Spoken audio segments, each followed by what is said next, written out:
All right. Hello, people. How are we doing?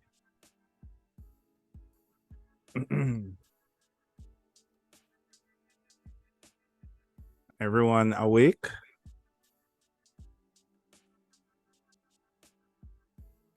Yes, sir.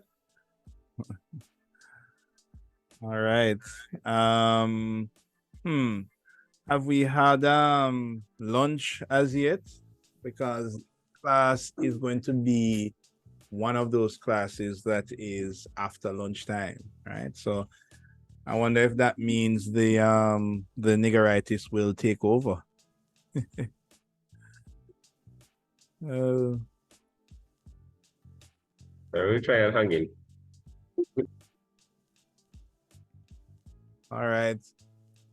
Okay, well, welcome to the first class. And guess what? We're going to get things going. We're going to get the ball rolling.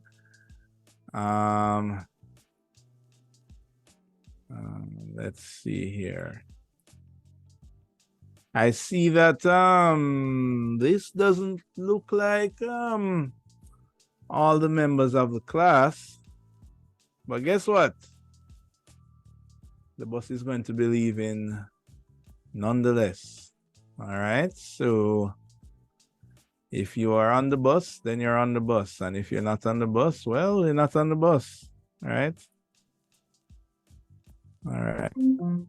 Playing from administrator. Let me just connect this thing. All right.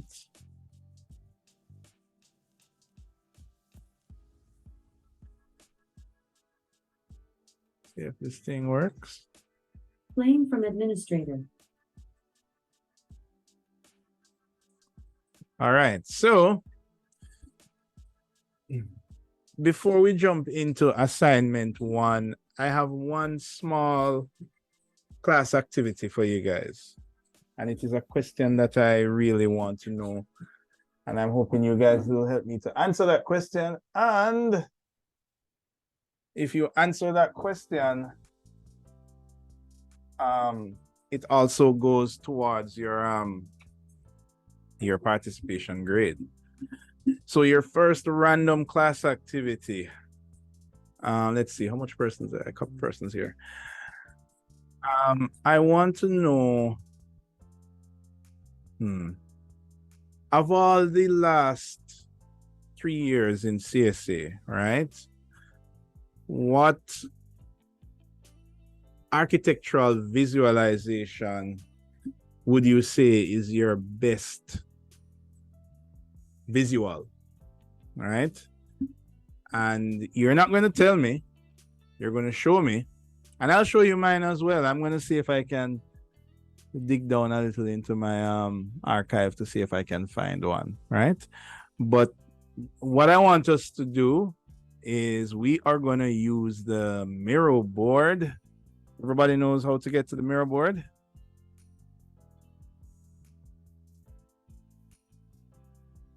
Guys? Yes, sir. Yes, sir.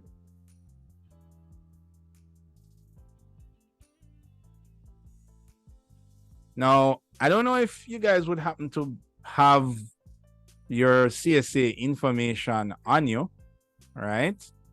But I'm hoping you do. I mean, if you don't, then I don't know. I didn't really think that through.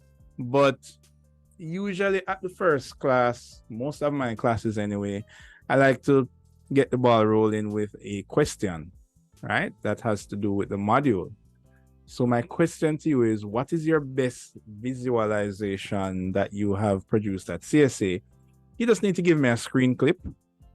That's just it. And as per usual, you know how we roll. I normally ask for an image. I see some of you logging on. Oh, let me allow you to edit. Hang on a sec.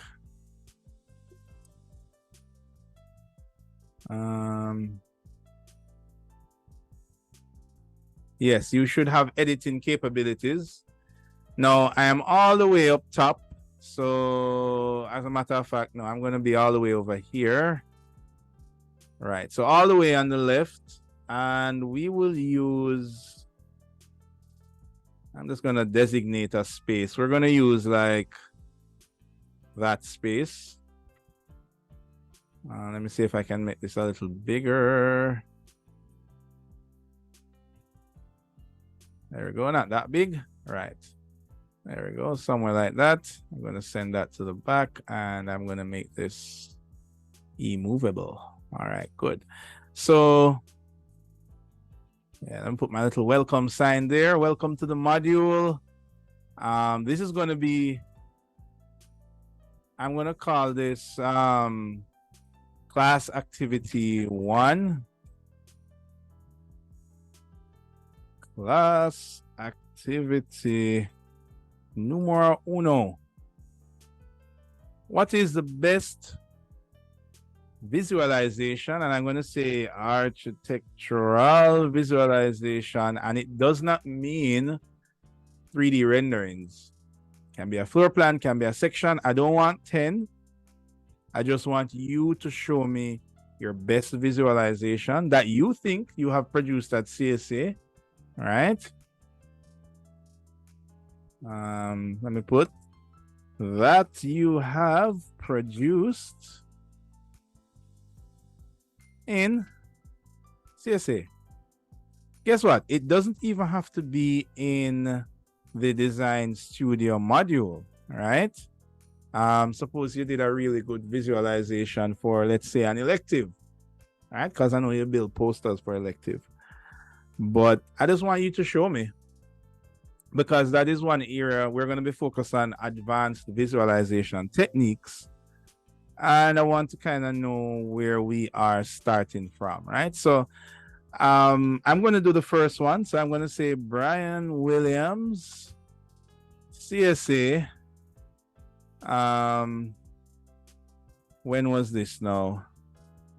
I don't remember when. Anyway, Brian Williams, CSA, and I'm going to put my stuff on a board. I want to use, let's use letter. Let's standardize it so that everybody has the same size. So I'm going to put mine here, and I'm using the letter sizing. And I'm going to put my name here. All right. And you can just follow me in the row across and down. All right. All right. So you're not going to draw a box. You're just going to use the, let me show you. I'm going to put a screen clip here to remind you how to use Mirrorboard. Hopefully we remember how to use Mirrorboard.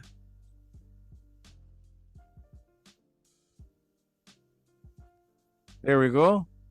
So when you're using Mirrorboard, what I want you to do is you are going to choose the letter size.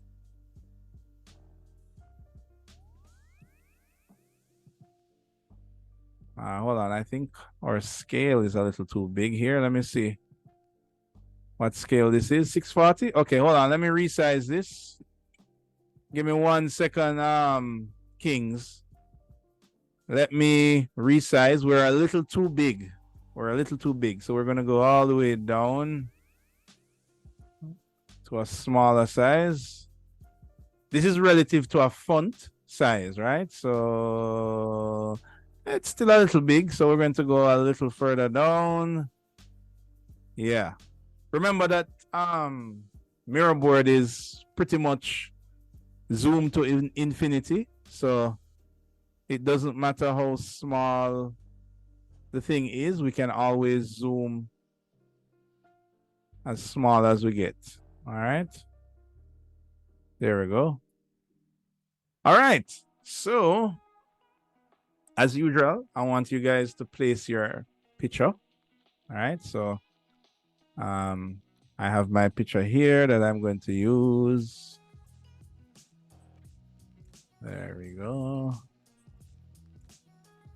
There we go. Whoa, that's a bit big. I'm going to make that a little smaller. There we go. And I'm gonna post. Let me see.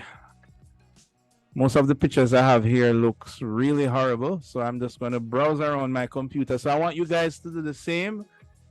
Hopefully you have your stuff in Google Drive or somewhere that you can access. All right.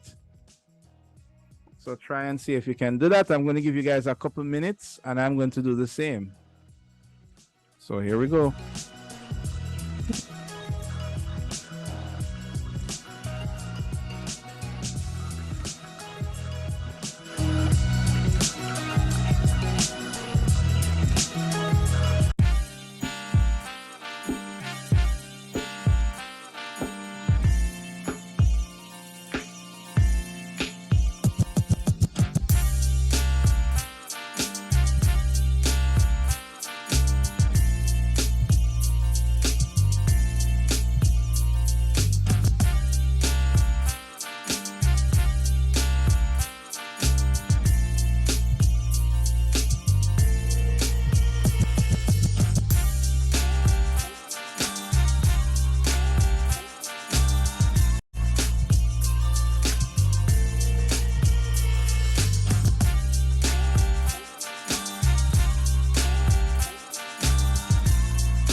is your page size not the standard page size? I don't know what's happening. Mine, sir. Yeah, we're supposed to be on letter size, the proportions. Sorry, one second. Yeah, man. Fix up yourself.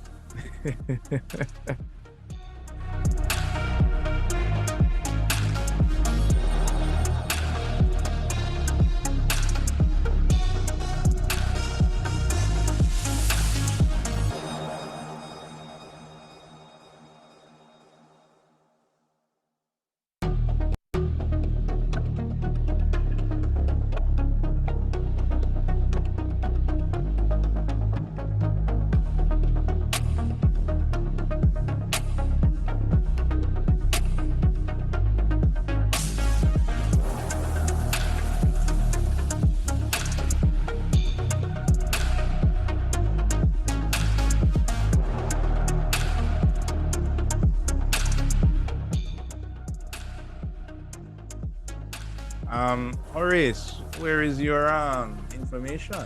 What is it that I'm looking at? Is it for design studio? You know, what is it for? And guys, please don't forget to put the programs that you use. Right. So put the year and also put the subject, the module I mean, and just generally what programs you use to produce it. All right.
Yes. Sometimes this class can be a marathon, so don't forget to hydrate, guys. Have your bottle of water whenever we go to Advanced Computing 1, all right?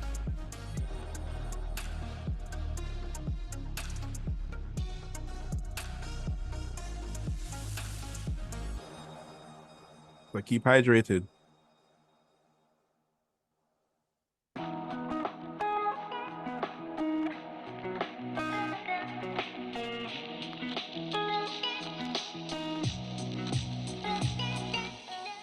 There is only one visual, you know, Horace. Only one. So pick which one do you believe is your best one, right? Same thing goes for Chantal. You're only picking one. I notice Dwyer do a whole presentation. I don't know. I guess what you're saying, Dwyer, is that all of that is your best visualization together.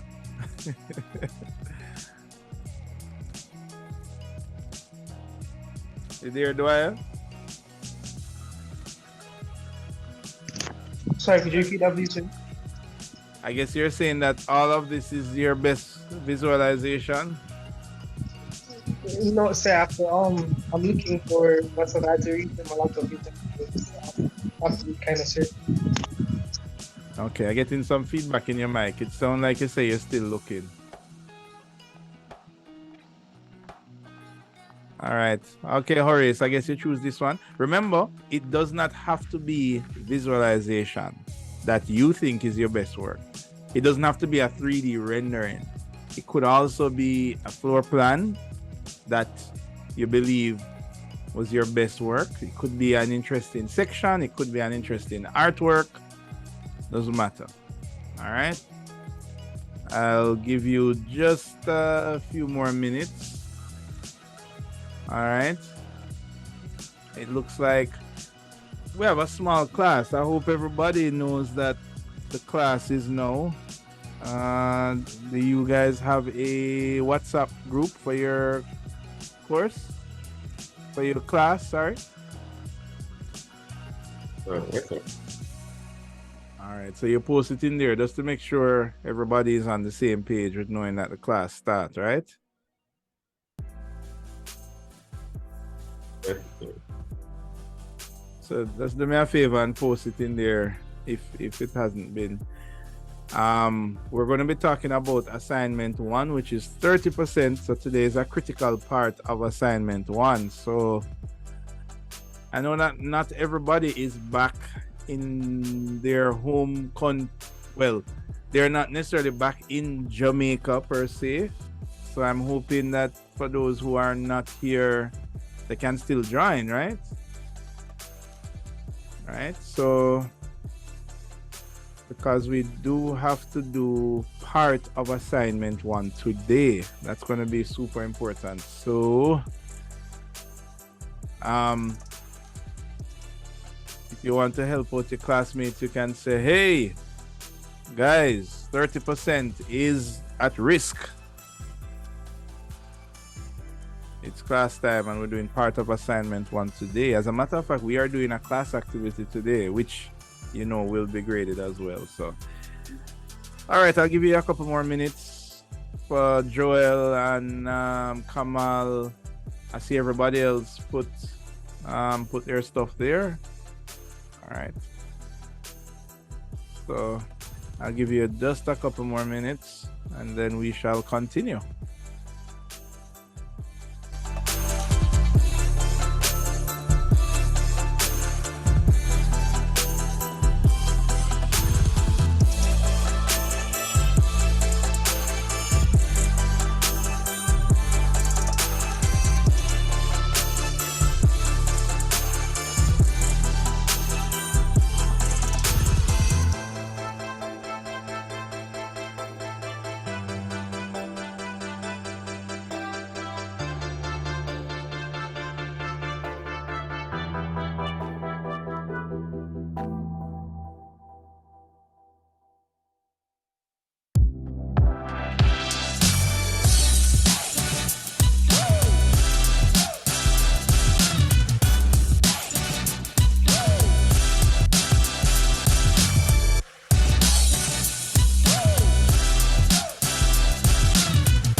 Okay. Kamal, you don't find your stuff yet? You still looking? All right, we're about to continue.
All right, guys. Okay, so I'm seeing some interesting pictures here. All right, cool. Let me ask you, who is this? Chantal, you said it is in Procreate. So this was a picture of your model. Yes, it is. I had it just placed on a table and the background is just a blackboard. I just used Procreate to make the background black or just to take out some imperfections. That's it. Okay, cool. I think what's nice about this is the reflections on the desk. You know, it really helps to kind of and the black background, I think really helps to boost it. All right, cool. Joel, this looks interesting. It looks like a kind of a complex solution for this is for your housing project. Yes, sir. It was for second year. I created a specific shading device for the building, and I've did something to show it in different positions and how it would affect the light coming in. So that's interesting. So you and this is all Rivet.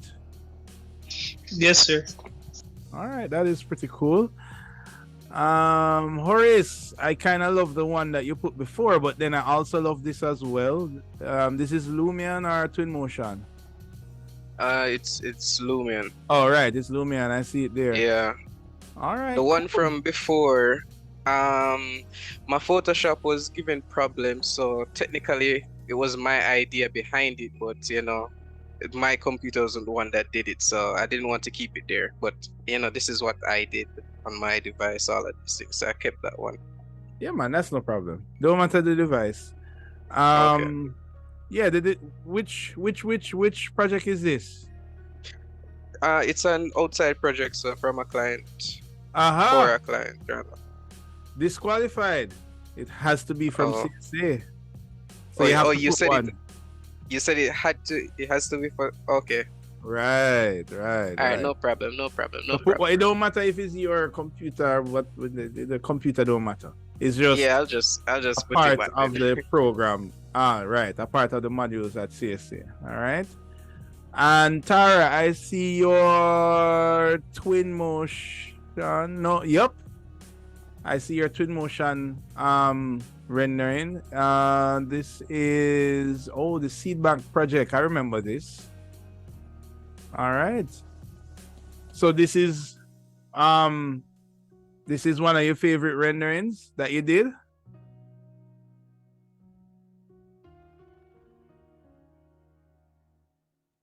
Oh yeah, yes, sir. All right, pretty cool. All right, so you modeled it in Revit and rendered it in Twinmotion. All right, interesting stuff.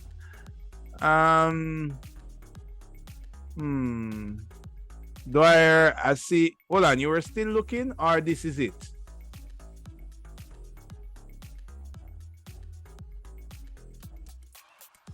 Sir, I don't have access to my computer right now, so this is the one that I can find. No, all right, no problem. That is fine. This is This is from live work. Sir. yeah, live work. All right, cool. So you did a model and all of that. All right, I will take it as it relates to the layout. The layout is interesting. I like the colors of it. All right, pretty cool. I guess we're waiting on Kamal. All right, guys, those are good stuff. Don't worry, I will talk about mine as a part of the course, the module. There's a class that I have dedicated to doing some demonstrations, right? This is one of my favorite visualization work. Not necessarily because it's like photorealistic or anything, but it was just the different the workflow that came together to generate this was quite fascinating, and it is something that I am excited to share with you guys.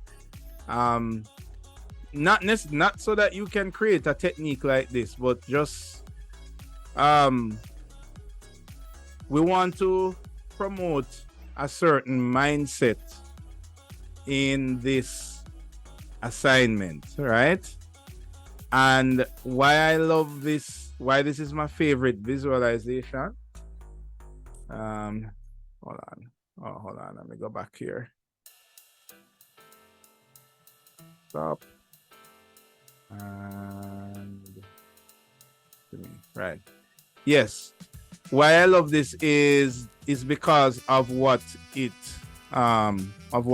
represents, right?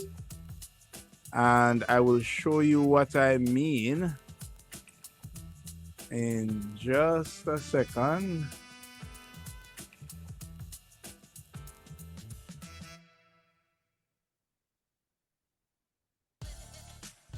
Where is this thing? Open a new tab. There we go. And present the view. All right, guys. Oh, by the way, my my background music isn't too loud. You guys can hear my voice, okay?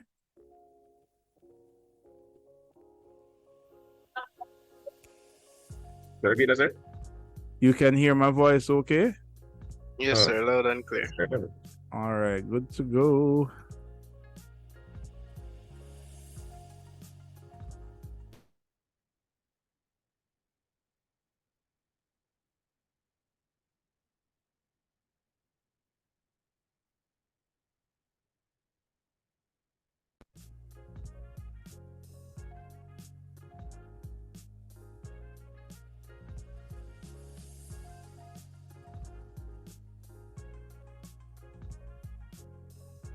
All right, now I want to ask you guys this important question.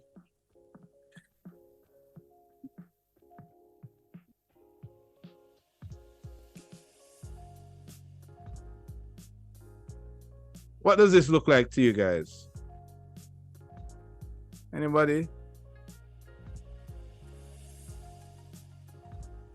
Thanks, sir. Oh. It's like a I puppet mean, on it's screen. it's self-explanatory.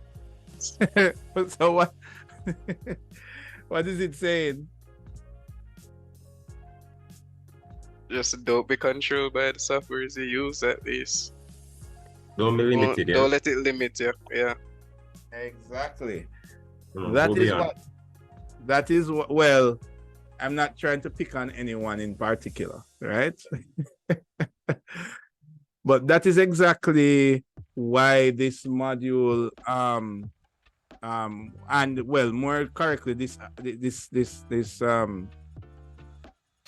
assignment exists because we want to break that link. We've spent the last 4 computing modules learning about new software, right? And what happens is that a lot of us might have fallen into these niches where we say, look, we need to achieve something, and Revit is the only program that can achieve it, or Lumion, or whatever the program is. And what we want to do is we want to break that trend. So I don't know if you guys have ever had the thought. This happened to me many times years ago when I was in CSA, right? And you always see these nice visualizations, and whether it's Pinterest or, well, Pinterest wasn't around back then, but you get the idea. You see these nice renderings, nice ways of representing plans, and you see these beautiful trees and the context and the way how they do sections, and you're like, oh man, I would love to do that for my project. But you say to yourself, man, I don't have the time to explore how to use, I don't know, a program that I've never used before. You know, I have to worry about producing the actual work in Design Studio. So, you know what? I know how to use Photoshop, so I'm going to use Photoshop to do everything, right? Well, what we want to do here with this module is that I want to budget you guys time for you to explore different aspects of different programs, and I'm going to be encouraging you to get out of your comfort zone, right? So if you live and die by SketchUp because SketchUp is the best program, I'm going to encourage you guys now to explore, because you're not necessarily on the Design Studio clock where, you know, you also have to consider the design, you have to consider your presentation, all that stuff. Literally for this assignment, it is about the visualization technique. So we are going to actually dedicate time to explore different programs and different visual approaches to producing graphic work in architecture, right? And we will no longer be controlled by our software overlords, but we would be the one controlling them. Now, the secret that I want to tell you is that you do not have to be a Photoshop, Illustrator, Lumion expert in order to produce beautiful renderings and illustration like the one that I am about to show you.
All right.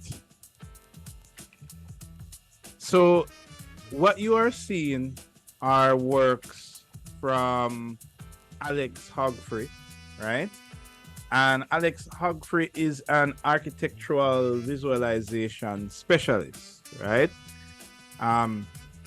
Just like how you have, I'm gonna bring up this website here. Let's make that a little bit bigger for you guys. All right. Just like how you have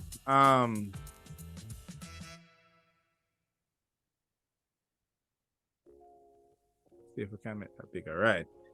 Just like how we have architects that does inspiring designs and design the way that a program of a building is laid out, the way that a facade is done. A visualization specialist is basically somebody who specializes in finding out the best way possible of communicating something. And this doesn't mean that it has to be photorealistic, right? So for example, this is just an example project that I'm showing you. Now this project is totally made up. I'm going to show you the view for it. Here it is. And this is from a book that Alex Hogfrey has. And I do also have this book. It's a great book. And what it is, can you see it? It's like a cut into the rock face. And it's meant to be like in Iceland or one of those more extreme places.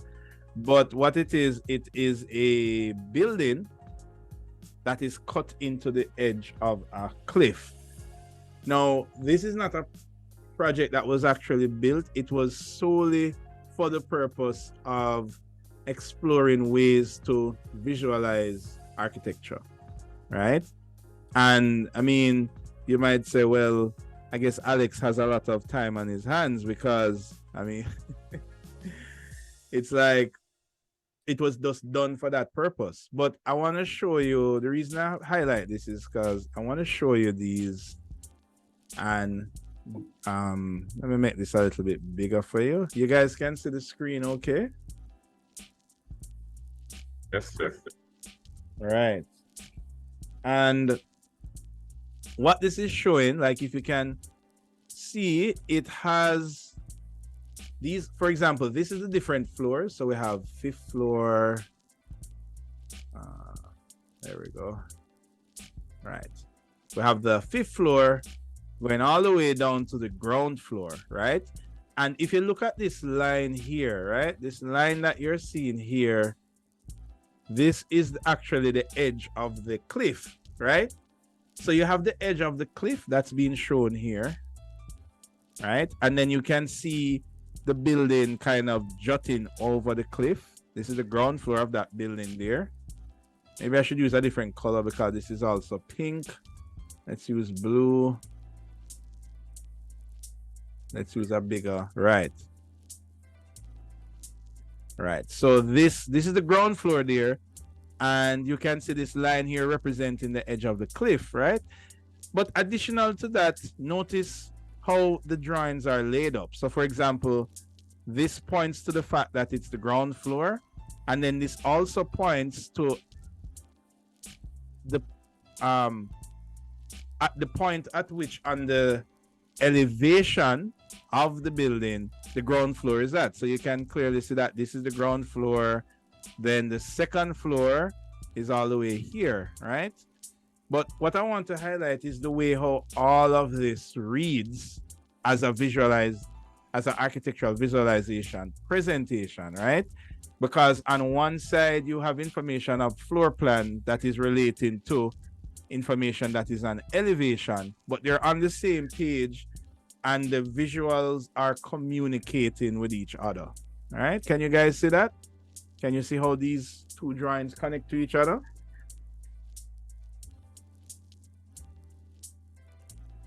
Yes, sir, most definitely. Right, and I think that is so cool with some of the work that he's done. And let me kind of skip through a little bit more. Like, look on this interesting one. So you can see this is like a, let's call it a site section. So you can see the building right there sitting on the cliff right there. Then you can see some other information like the height from the ground, right? But also you can see different section cuts along the building, right? And all of that is also on the same page, which is pretty cool, right? Now notice the section themselves. They're not like a, how you put it, like a traditional construction drawing. They're kind of like a cross between 2D presentation and 3D at the same time, because you can see the edge of the building here that is in perspective, but obviously this is a 2D or a perspective section cut, right? So you have different things coming together. You have line work, you have rendering work as well, and then you have diagramming work as well, and all of that is coming together to show this. In addition to that, you have layout, because the fact that you have 3 different section cuts kind of sitting on each other, but in a way that doesn't confuse the drawing, right? So that is actually pretty cool. And then it comes to the rendering, right? So when you look at the rendering, I mean, most of these are actually black and white, but it's also the view as well. So for example, what does this view communicate?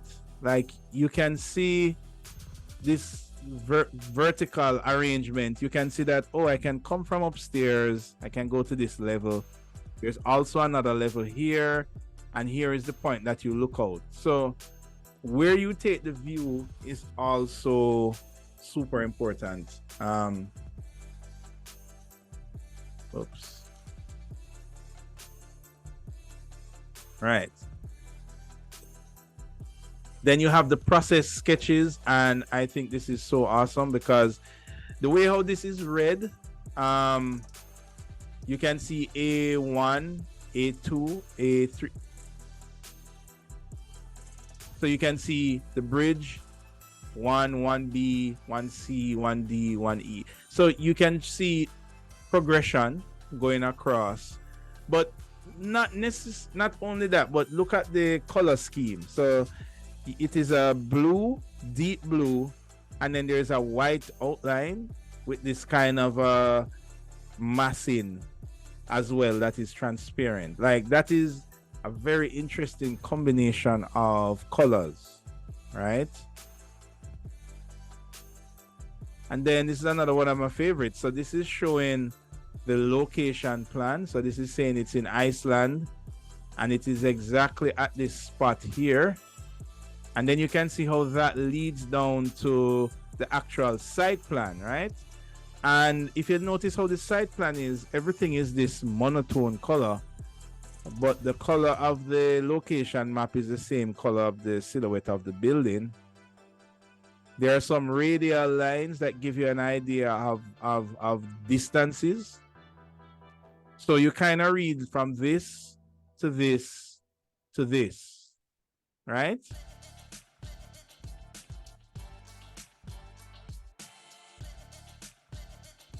That is so cool. So cool, right? And then you have these other these spreads, right? And if you notice, if you look at these are spreads that relate to the layout in this particular publication. So in this case, it's a book. That's why you can see this black theme. That's right there in the middle. So it is like a book that is opened out.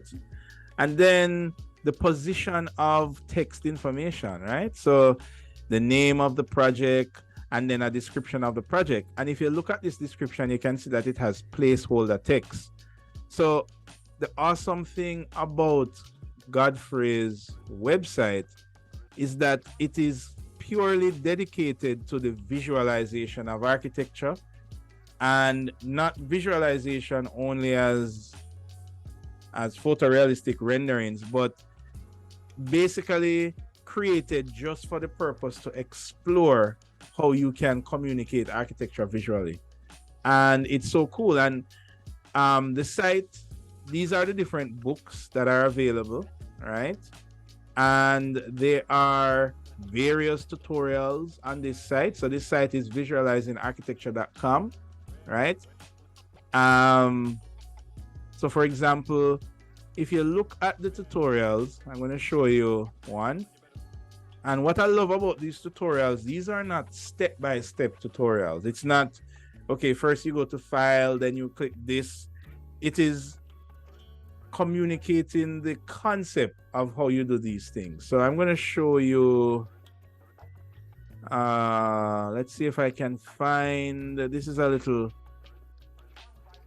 confusing sometimes. Let me see if I can find.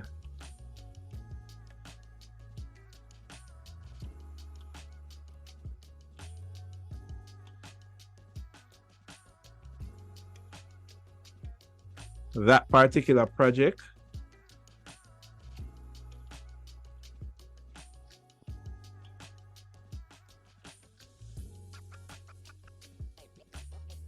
Let me see if I can find it for you. I should have just saved the link.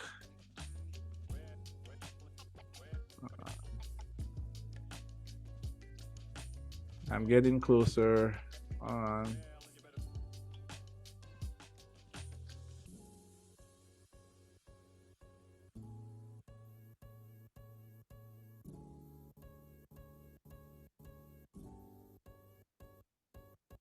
There we go. All right. So SketchUp model. Let me see if I can make this a little larger for you, all right? So this is the final image. This is the SketchUp model. So from this, you can clearly understand what the model looks like. This is the render, right? So this is probably done with like maybe V-Ray for SketchUp, or if any other photorealistic rendering program, right? Then check this out. What do you think these are? Anybody?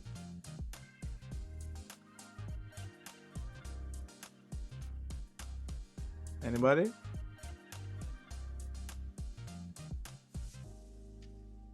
There are photos that he probably superimposed into Photoshop onto the rendered image. You are right on the money. So you can start to see how using a lot of Photoshop technique, masking, how all of that is just cover the cliff face. So this the process of creating this edge here was not using a high detail 3D model of a cliff, but rather Photoshop techniques, right?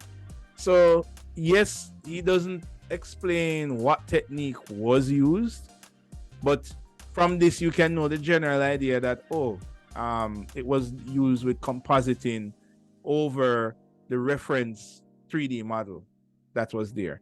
The only thing that was used exactly would have been the actual rendering of the building.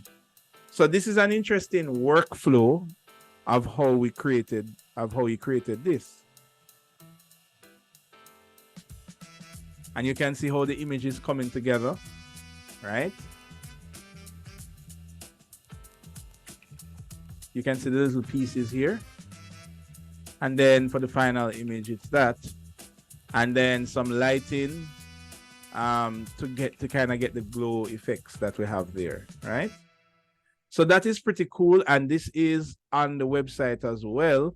So, you know, this is just one project that I wanted to show you guys, but there are so many, and there are a lot of resources like this. This is only one particular person, right? Here. Right. But not only do you have can you get inspiration from persons who do architectural visualization for a living, but from actual architectural firms as well. And I have a couple examples here, right?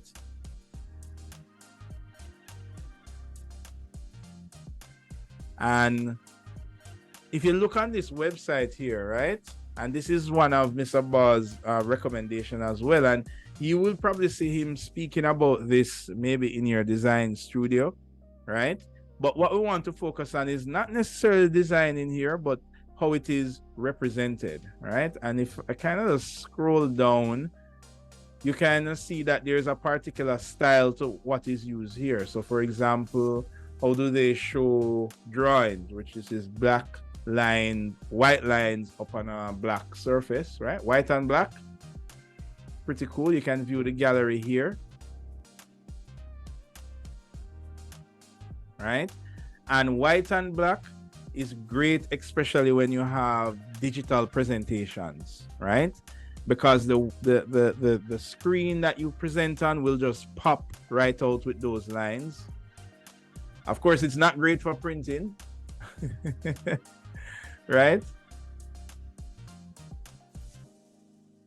Okay, let's.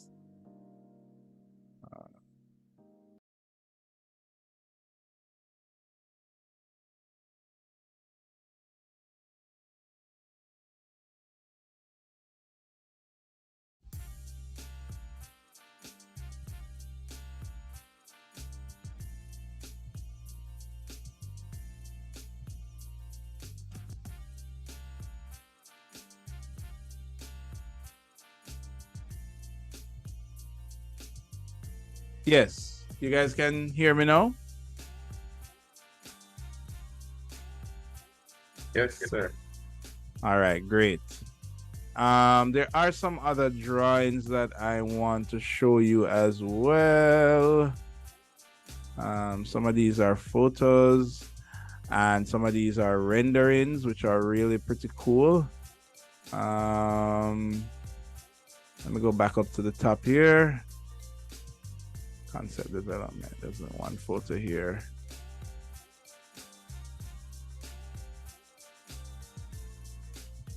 That was the actual model. And I thought there were some more. All right, here we go. Right. I'll probably try and zoom in a little bit more here.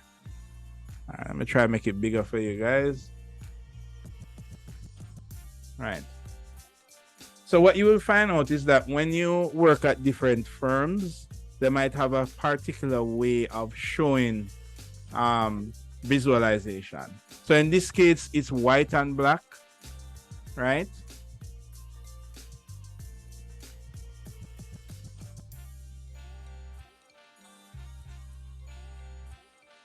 All right, this was given a kind of size comparison to that grand overhang that you see there, all right? All right, now let's look at another one of my favorites again. Go. Big. Anybody know of Mr. Angles? Yes, sir. Right. He's pretty world famous now. He's gotten really big over the last couple of years.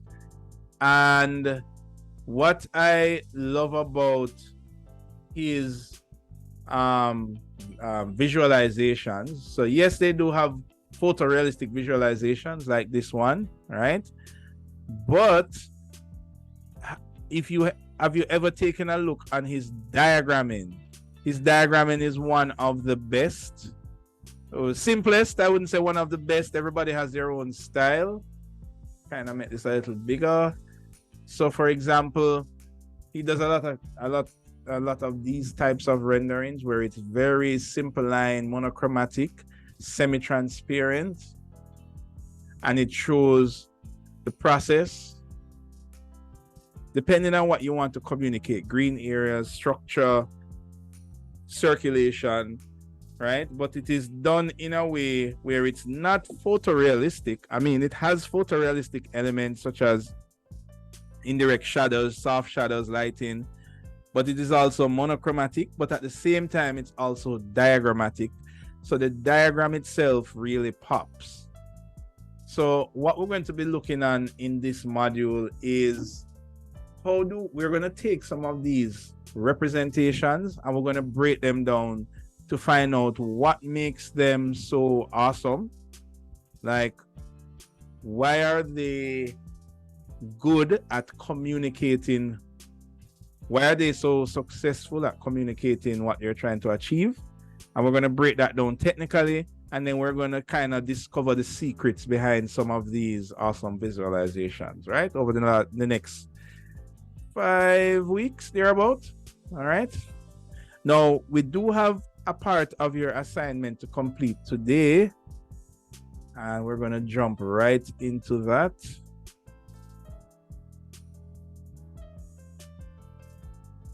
There we go. And what I'm going to do for you now is that I am going to show you the handout.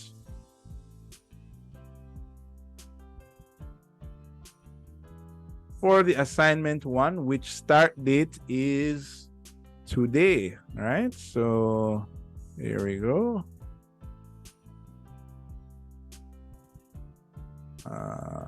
Assignment 1. There we go. Nope, not that.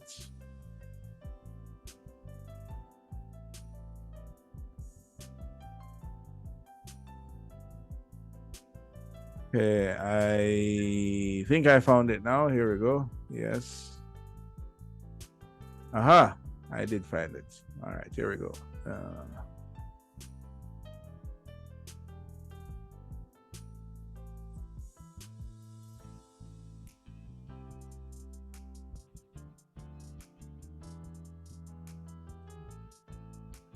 Now, what we're going to be doing is this assignment is called Advanced Visualization Techniques, right? And what it is, we're going to explore various visualization techniques using a given 3D model to solve 4 visualization challenges, right? So essentially what we're going to do is you guys are going to select any visualization that inspires you, right? One of them has to be a plan, one has to be a section, one has to be a perspective, and one has to be a exploded or transparent. And you're going to select one from any source. You can select them from a particular architect. If you know a particular architect that has a particular visual style that you want to grasp, or it might just be from a random imagery that you really like this style. And what I want you to do for this assignment is to stretch yourself and select select a visual style that you are motivated to learn, right? So for example, some of these examples that I showed earlier,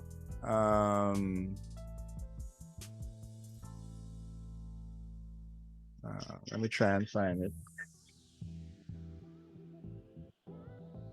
So for example, like Alex Hogfrey's style, and let's say that for my section, I'm gonna have to locate back those drawings. Let's look at some of his projects here. And scroll down a little. Well, this is the actual book. Let's look on. All right, so here is one. Let's say that you want to learn how to do site plans so it has this particular look and feel, right? What do you guys think about this site plan? Anybody? There's a lot of depth to it. Exactly. Now, this might not be your style. Maybe you have a different style. Maybe most of the things that Alex does is not exactly things that you would want to do. Yes, they might look nice, but you might be saying that, well, it's not exactly my style, right? I want to encourage you guys, if you don't have a architect or a particular style that you already like,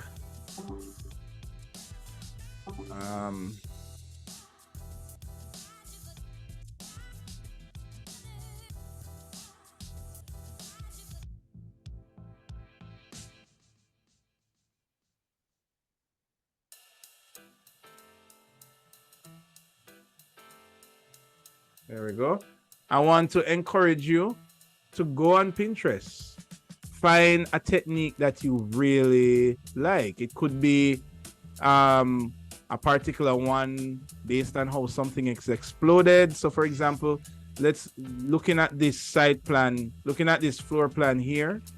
Maybe this type of floor plan is something that inspires you. Image.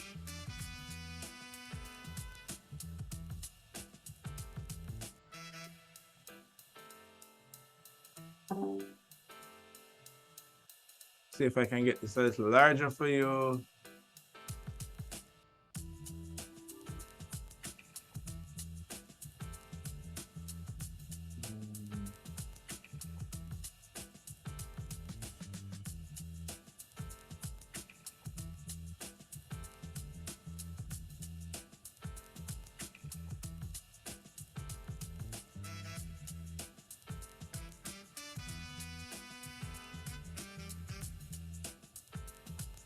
There we go. All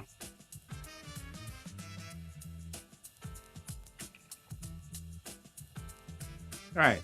So let's say that this particular style is something that you're interested in. Like, you like the way how it looks like a 2D drawing, but then there are these soft shadows that are on top. So it's an interesting mix. It's an interesting mix of traditional drawing technique along with 3D and depth, right? And maybe Alex Ogfrey, or even the way that big architects don't exactly use this style, but this is a style that you would love to learn for your floor plans. Then you should select it, right? So you might be worrying, like, I don't know how to achieve this. Like, how do I get these soft shadows to land like this? How do I get the outlines to be on this furniture here? You know, am I going to use Rivet to achieve this? Am I going to use SketchUp? These are the questions that we're going to explore, and I'm going to be exploring this with you over the next couple of classes, right? And we're going to break down the techniques of how you can identify how to build something like this. Now, the techniques that I'm going to be showing you can be applied not only for this particular drawing, but let's go back on Pinterest again. Let's say this particular style here, right? Let's say that you like this particular style, right?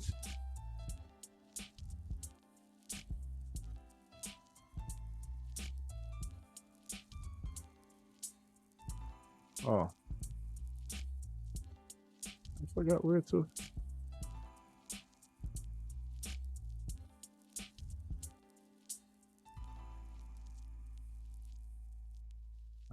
I'm looking for another interesting one. No, I want to get one that's a little different.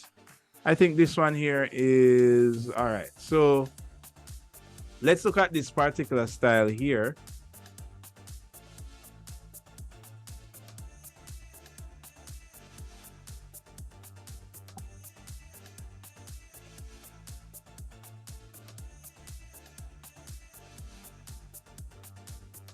Right, so maybe you want to learn how to do things this way. Notice how all of these lines appear to be flat, but there is a shadow here to give it a little bit of depth. There's also a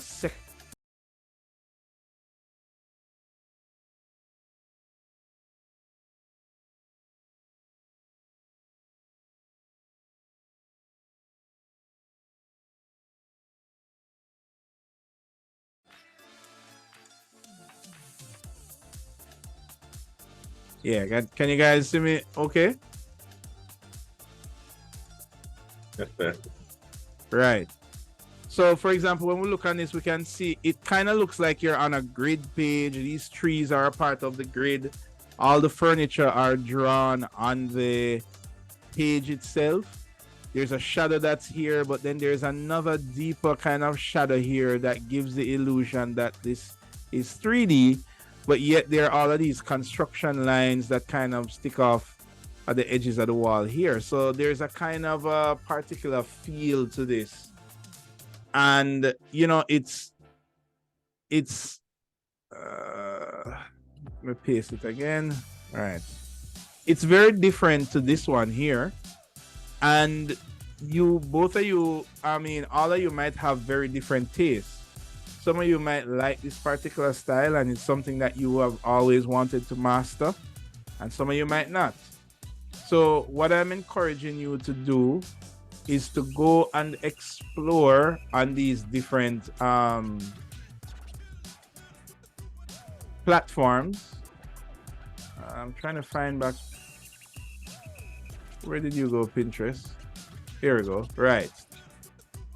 And I think Pinterest is a great place to explore some of these techniques. Now let's take a look back on the handout. I want to show you guys something according to the assignment. Now, what we're doing is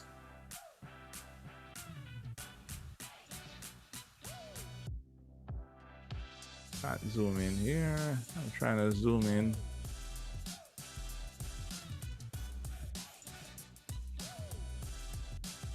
All right, great. You guys can see the screen.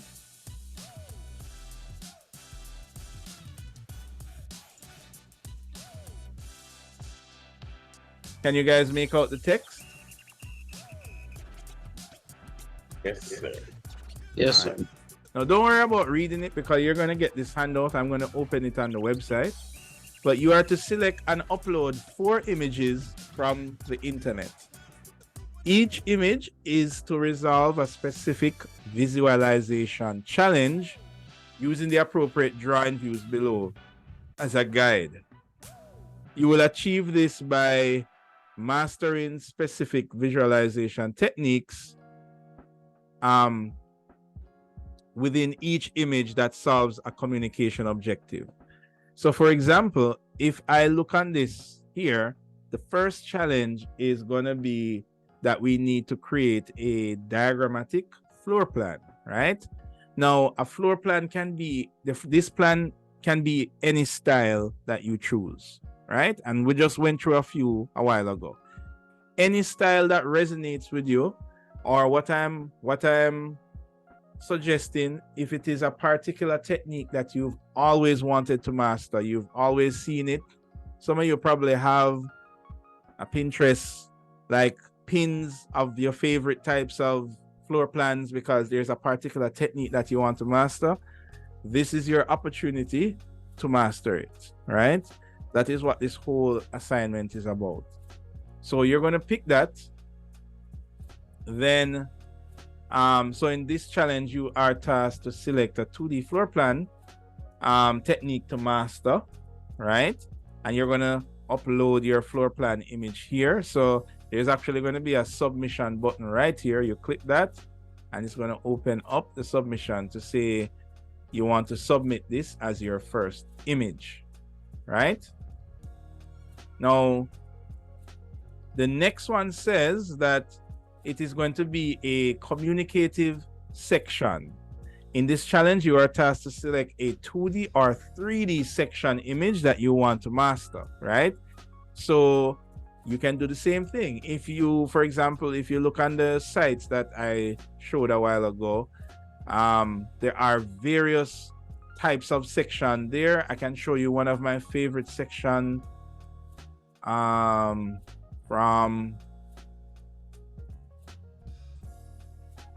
Alex's website, and I hope I can find it.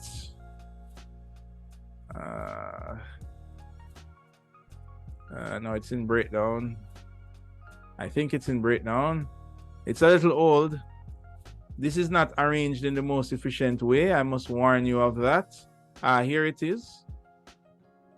Look, this is a very interesting. Let me show you the final picture. So this is the final picture here. And guess what? There was a student that selected this as their section image. And this was their technique that they wanted to master. Totally cool. And they did master it. And they did use it in their design studio. They picked up their free 20% grade, because remember, when you use this technique in your design studio, you're going to give me your sheet that shows, look, I've used my technique. And then I give you your grade. Right? Now, this website in particular even has a breakdown of how it was achieved. Again, it is not step by step. So for example, you know, they did a rendering, and they did a rendering in V-Ray, and then they carried it in Illustrator to do the lines and outlines. They did a kind of a smudge effect in Photoshop, and it doesn't really tell you exactly how it was done, right? But in addition to this, if that is not your style, you can always go back to Pinterest and let's look at a perspective section, right? So you can type perspective section diagram. And I mean, there is just so much here that you can pick. For example, let me choose an interesting one. Look at this one, right? That is pretty cool.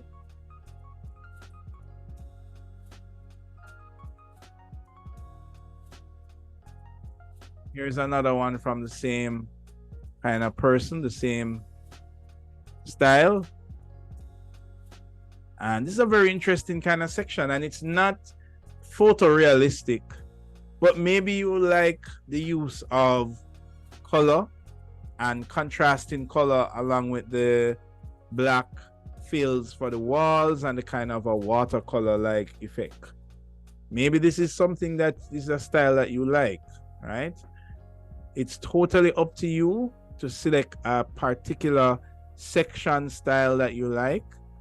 As I look through some of these, there are some that I recognize students has mastered as well.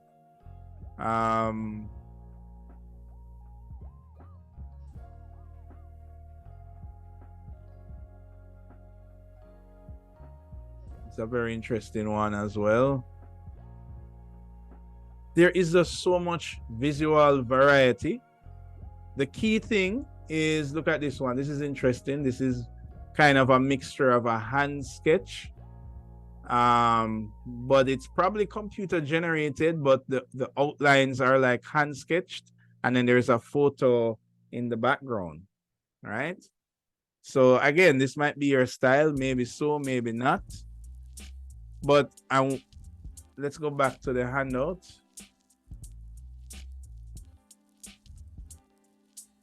So that is the second challenge, where you're going to select a perspective section, right?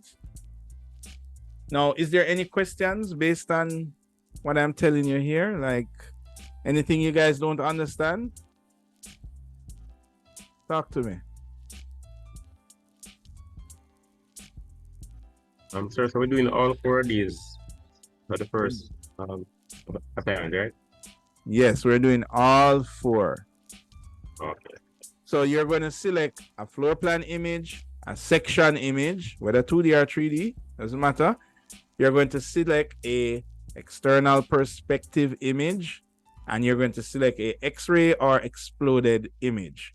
And all of these are going to be images of techniques that you want to master, right? And then come, for example, like the next class, we're going to start breaking down how you can identify how these images are created, because it's not about being controlled by the software and saying, how am I going to create this in SketchUp or in Revit? It's not about that. It's about knowing the different ingredients that make up the visual that you have selected, and then deciding what software is the best one to give you those ingredients, right? And I'm going to show you how to identify these things, and then hopefully you will be free. You will not be controlled again by a particular software, and hopefully your mindset will change. It's, you know, your mindset might be one where I don't want to do this image because I'm going to have to learn SketchUp. And you might be like, I don't want to spend time to learn SketchUp. But the truth is you really don't. You probably just need to use one tiny little aspect of SketchUp and one tiny little aspect of 3ds Max, where you're thinking to yourself, oh, Max is such a huge program, like I could never learn how to do that. But you don't need to learn the entire program. And that is what I'm hoping everyone can get from this. All right. So we're going to continue going through the handout. Now, in addition to selecting a image, so I'm going to go through all 4 of them. The next one is going to be a external perspective, but I want you guys to read this carefully, right? Because for this external image, it says in this challenge, you are to select a perspective image to mimic. The 3D perspective must highlight an objective amongst a dense visual context. That part is very important. What do I mean by that? Anybody?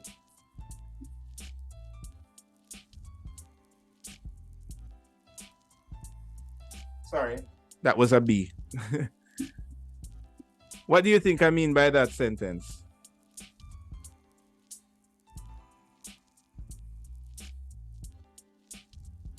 Anybody there?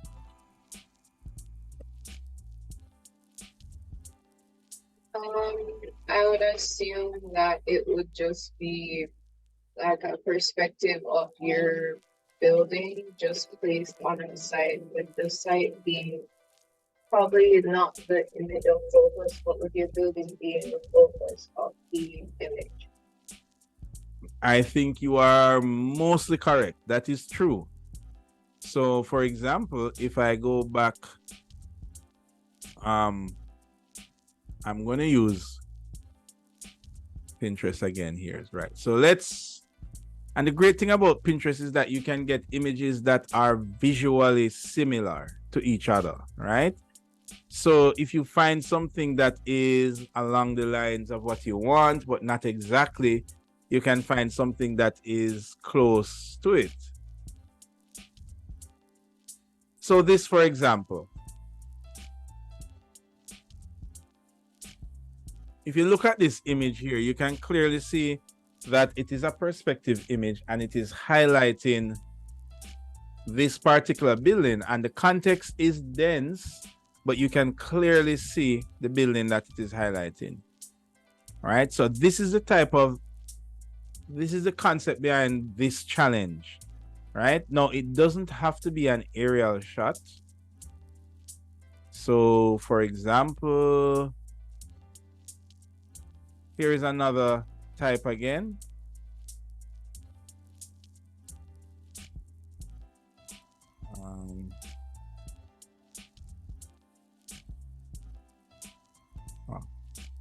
Right, this is pretty cool. So you can see, can I open a new window? No, I can't. But you get the idea, right? There's even a kind of a speculation to this image. I'm not sure you're seeing it through Zoom, right? But you can clearly see the building highlighted amongst a dense visual context. Now, what I want to highlight for this assignment is that it is not about representing this. There's a sailboat right here, so I need to put a sailboat in my image.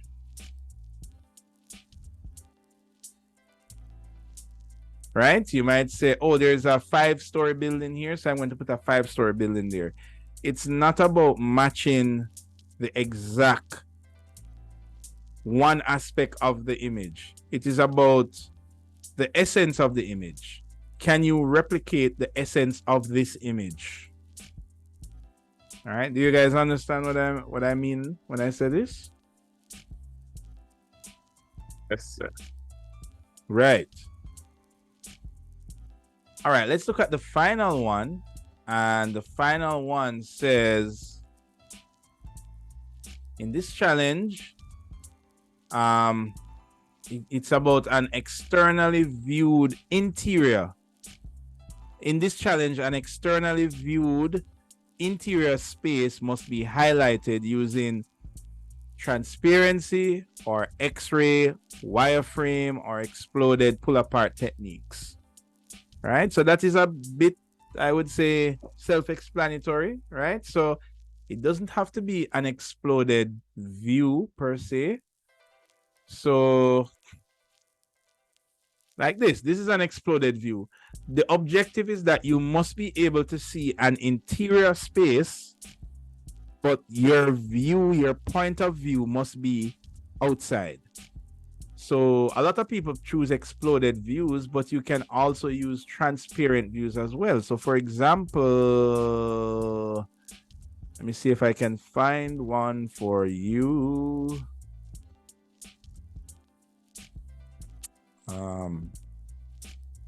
Like here is one where it's like a cutaway, not necessarily an exploded view, right? Or I'm trying to see if I can find one with a wireframe. This is kind of, but not really. And that's the beauty of Pinterest, because if you find something that is kind of what you want to show, but it's not really there, you can look around for something else that is similar. Okay, here's another example. Can you guys see that this is like a transparent box and you're able to see inside the box? So as long as you can view an interior space, but the camera is outside, you would have satisfied that challenge, right? Something like that. All right, are you guys getting the idea of what I'm saying? Yes, sir. I think more about ideas. Yes. All right, cool. Now remember, you're not looking for a random image, right? You're not looking for an image for Mr. Williams, because I think Mr. Williams would love this image.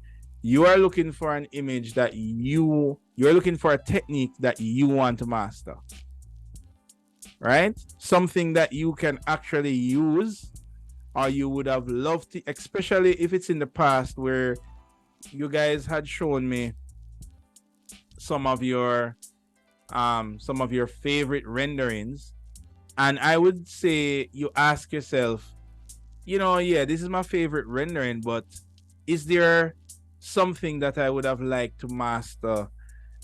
You know, I wanted it to look a particular way, but I ran out of time. And some of you might have that technique that you wanted it to look like stashed away in some folder or in some profile or something. What I'm saying is for you to bring it out and let's explore it together, how you can master that technique. Okay? All right. So, where are you, presentation? Are you here? Yeah, here we go. Right. Now,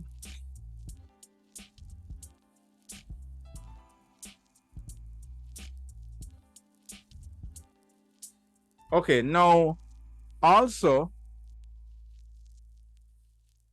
I want to also highlight this section here, right? Because what happens is that a lot of students throw away marks because they're only focused on the visual technique and they have totally forgotten about the communication objective, right? So there are two things that you're trying to achieve with this image that you are producing, right? So it's not just about producing a floor plan, and that floor plan must look like the image that you had selected. You are also achieving a communication objective for that floor plan. So what do I mean? Well, let's say, for example, you select a particular floor plan. That floor plan that you have selected, that technique that you want to mimic, you must also select another image that either has a technique that shows pedestrian circulation or active and passive ventilation. All right, so this part is important. So let me explain what do I mean by that. So let's say that you want to select a floor plan technique, right? So we did this earlier. Here we go. Let's say you selected this technique here. So this technique satisfies the visual technique that you want to master, right? So you say to yourself that, you know what, I really want to know how to do a floor plan like this. This is my visual technique. That is only half the battle. Now, the next thing you need to do is you need to select a communication objective. All right. And what do I mean by a communication objective? All right. So let's go hunting again. And let's go back to the floor plans that we had used. So let me go to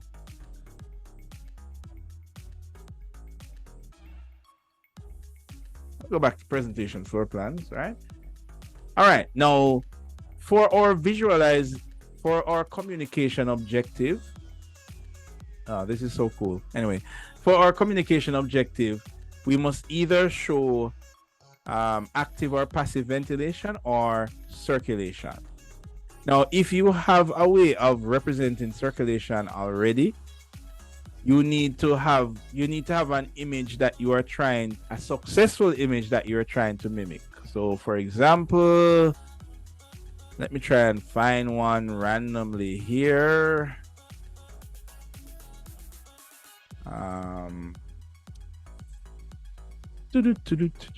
Okay.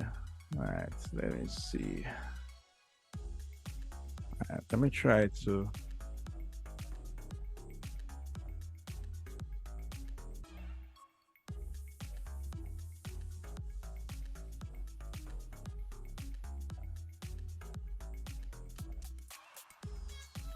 all right, so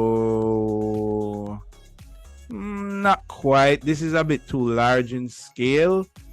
We want to carry it down to the level of a floor plan, not necessarily a site plan, because a site plan is not part of this, but all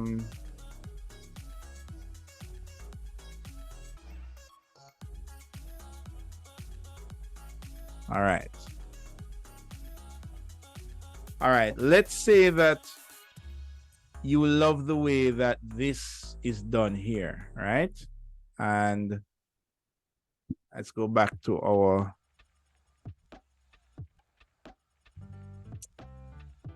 all right.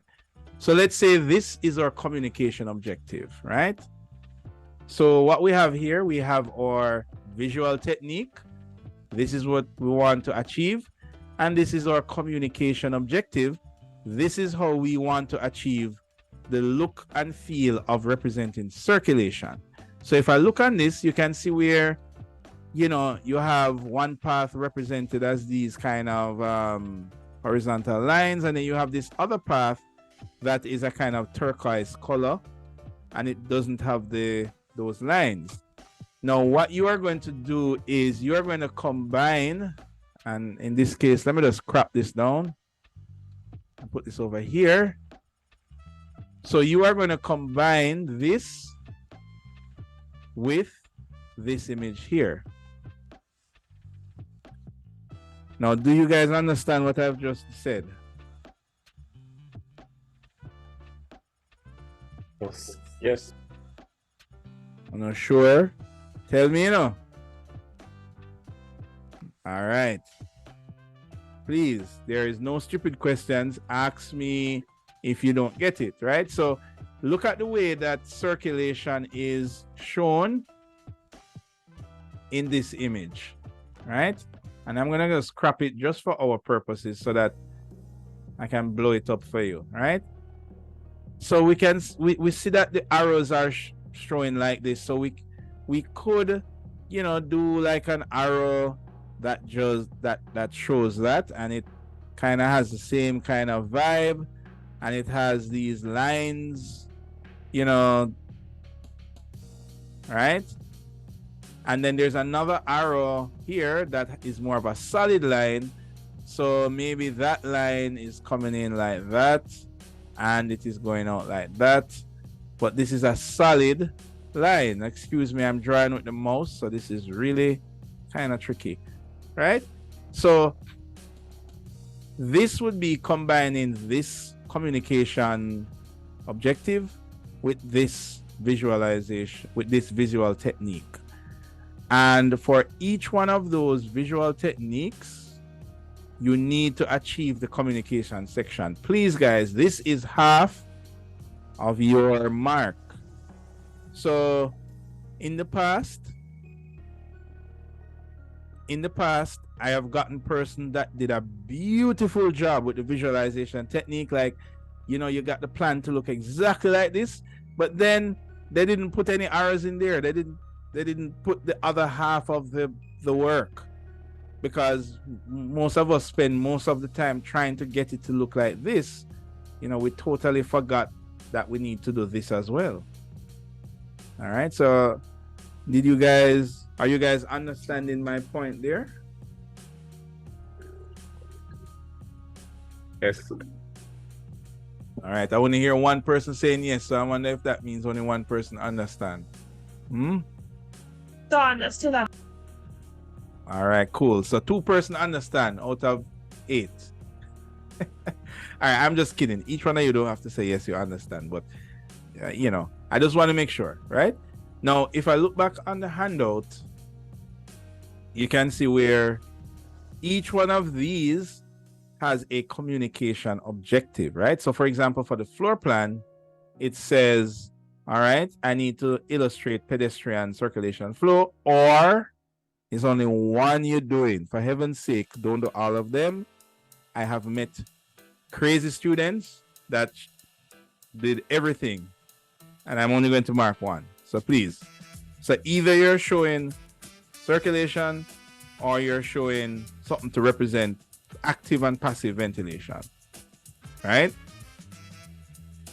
So naturally, you want to select a communication objective that kind of match your technique, your visual technique, right? So you don't want to select something that don't match. So for example, what I showed you a while ago, you can kind of see where, you could represent this on this map. It doesn't matter that this is 3D or whatever. You get the general gist of the arrow and the, and, you could achieve it with this. That is all you need, right? Okay. So let me go back to the floor plan again. To not the floor plan, the handout. So for example, for the section, it says the communication objective for the section is that you need to communicate wind flow through the building or vertical circulation or artificial and natural lighting. Any one of these you can communicate. All right. Now, let me highlight another pitfalls. I'm telling you of all the pitfalls because I don't want you to fall in them. And I know some of you might still fall in them, but, well, there are only like 8 of you here. So the other 10 people, I don't know. Hopefully they won't fall into that pitfall. Or you guys will be great fellow students, and tell them everything I told you in this lecture. How does that sound?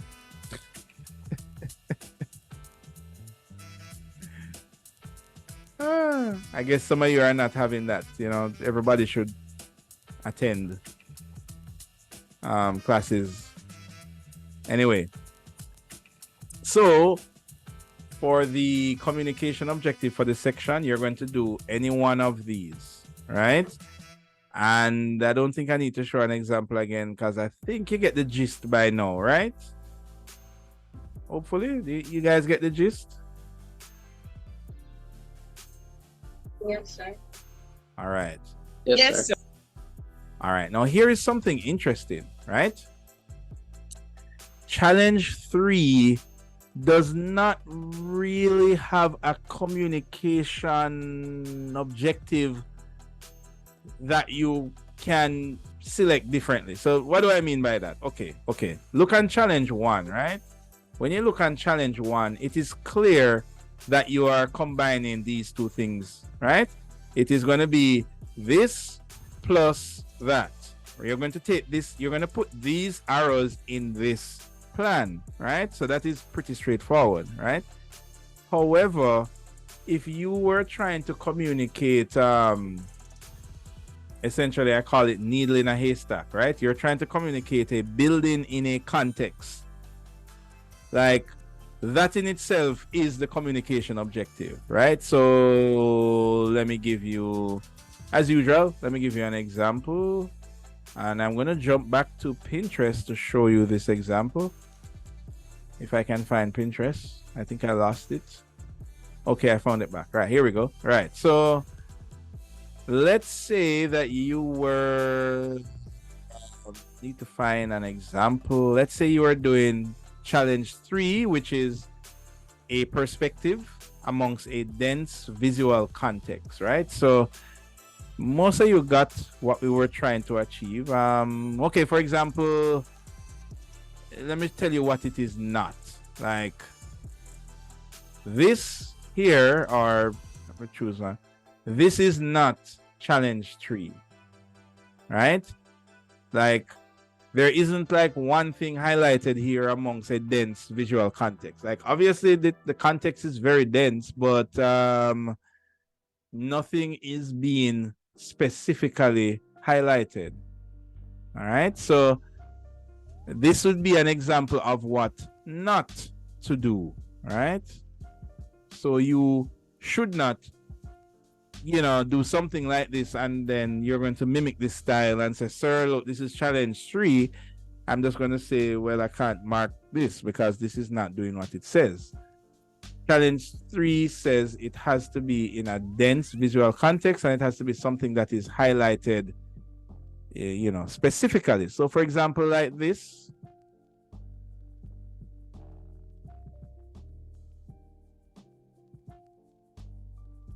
Come on, load up. Load up. Okay, I guess this is taking a little while to load. Maybe it can't find it, but obviously you get the idea, right? This is what I'm going to just copy this image just to make it absolutely clear, and I'm going to just drop that on my mirror board. So yep, in this case, that is a object in a dense context. So that matches the criteria, and that is all that you need to match for challenge 3, right? So challenge 3 says you must successfully distinguish an object or building or element by mimicking the techniques using the image selected. There is no need to submit a separate communication objective because the image that you select to mimic must clearly stand out from the background. Okay, for challenge 4, this one here, the objective is to show an interior space by viewing the building externally. And the communication objective is that you need to represent the structural system used or a major important element in the building or a room, or highlight a major space within the building, right? So I think that is pretty straightforward. All right, now notice these are all buttons here, so you can submit your image and you can submit the communication objective that you want to achieve. These are two separate images that you are going to select. All right. Okay. All right. So that is the first step that we need to get through. That is literally what you're going to be doing today, right? And the images that you submit today, they all have to be approved by moi, right?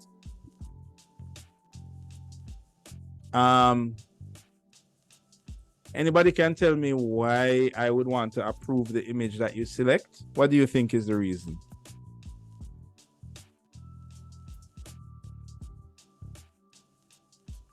Sir, so we don't choose any foolishness. So we don't do what? Choose like foolishness, sir. Choose something that isn't like well represented or something like that. Yeah, true. But you are all smart people here, so I know you would choose the appropriate image. One of the reasons is the image that you select needs to push the boundaries of visualization. So what do I mean by that? Well, there are persons in the past that would select an image like can I even find that here? Let me try and find that here. Let me try floor plan. Yeah. What do you guys think about this image to mimic?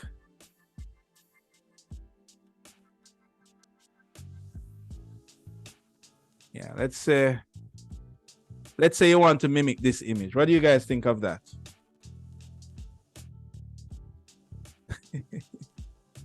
Kind of bland, sir. Exactly. So image like this, like there is no, like if you guys can't represent an image like this by now, then I don't know how you have made it to fourth year, right? So obviously your image needs to be more visually dense. It should be something that you want to achieve for yourself. So obviously selecting an image like this and say, sir, I want to represent this image. I'm going to say, like, obviously you would have known how to like represent this image already. No, that isn't saying that you should select some crazy wild image that you could never, that you would need a high skill level to produce. Like, don't run from the flames and into the fire, right? Like, I'm not saying that you have to choose a very complex image. I'm just saying that obviously this is not like you should know how to produce an image like this already, right? Now there have been people in the past that have selected very simplistic images, but they have to be unique. They have to have character with them, like a diagram, like something that makes. I don't know if I can find that example for you here, because that one is usually unique. Actually, I have a good example. The one that I actually picked first, which is this one, right? I mean, this is a fairly simple floor plan, right? It has 2D blocks for furniture. That's not very complicated, but it has a character to it that stands out. Can anybody tell me what that character is?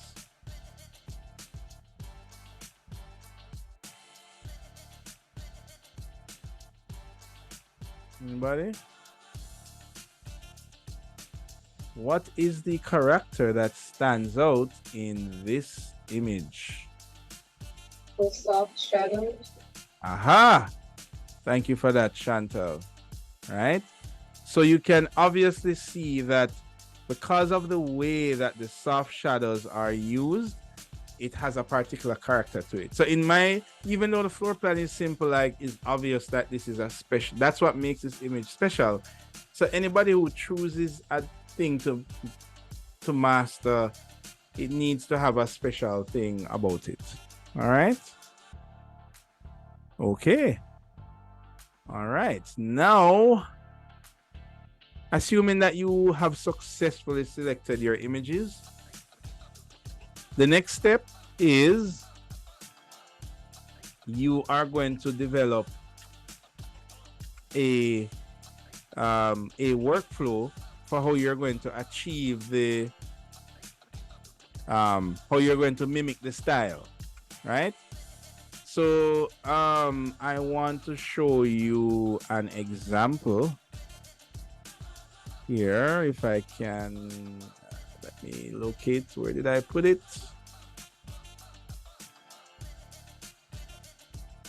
Let me show you an example of what I mean.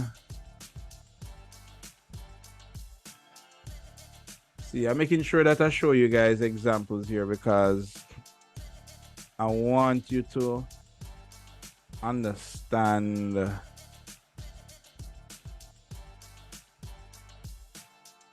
this project.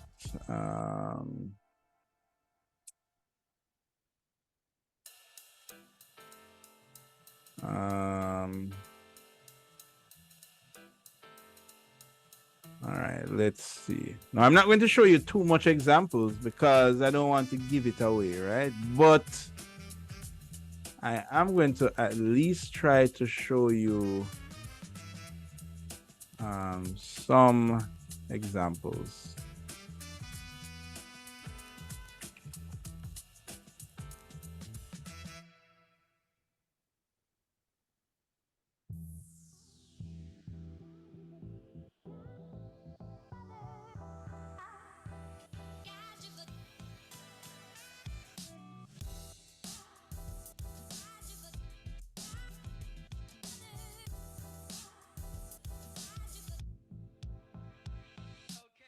If they would open.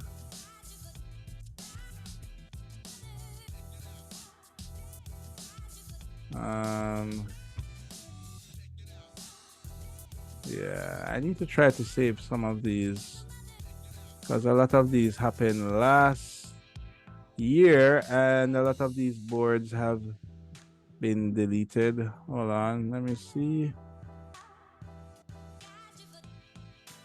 Aha, I found one. Okay, here we go.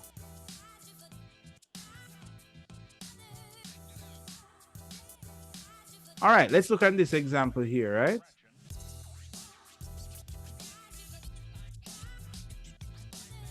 Can you guys see the page clearly? Or somewhat?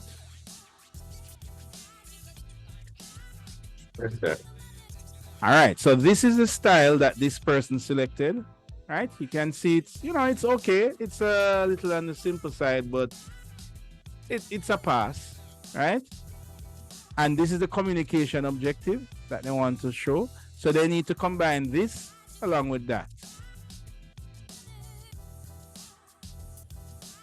Now, they outline how they did it. They open SketchUp, they do this, then they did that, and then that link to that. And we're going to talk about this for the next class. This is their workflow, right? And then this is the final output. You know, I mean, it's okay. It's okay. But you get the idea, right? Now, the same thing with this. This is the section that they wanted to produce. This is their communication objective. So they wanted to, I think in this, they wanted to show light. That was the one that they wanted to show. So the way how the sun is represented with this line here, you know, and this was the final output. All right. What do you guys think? Do you think it looks like it?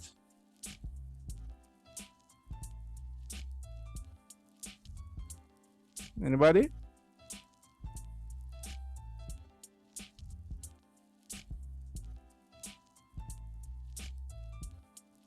This was the original, and this is the mimic.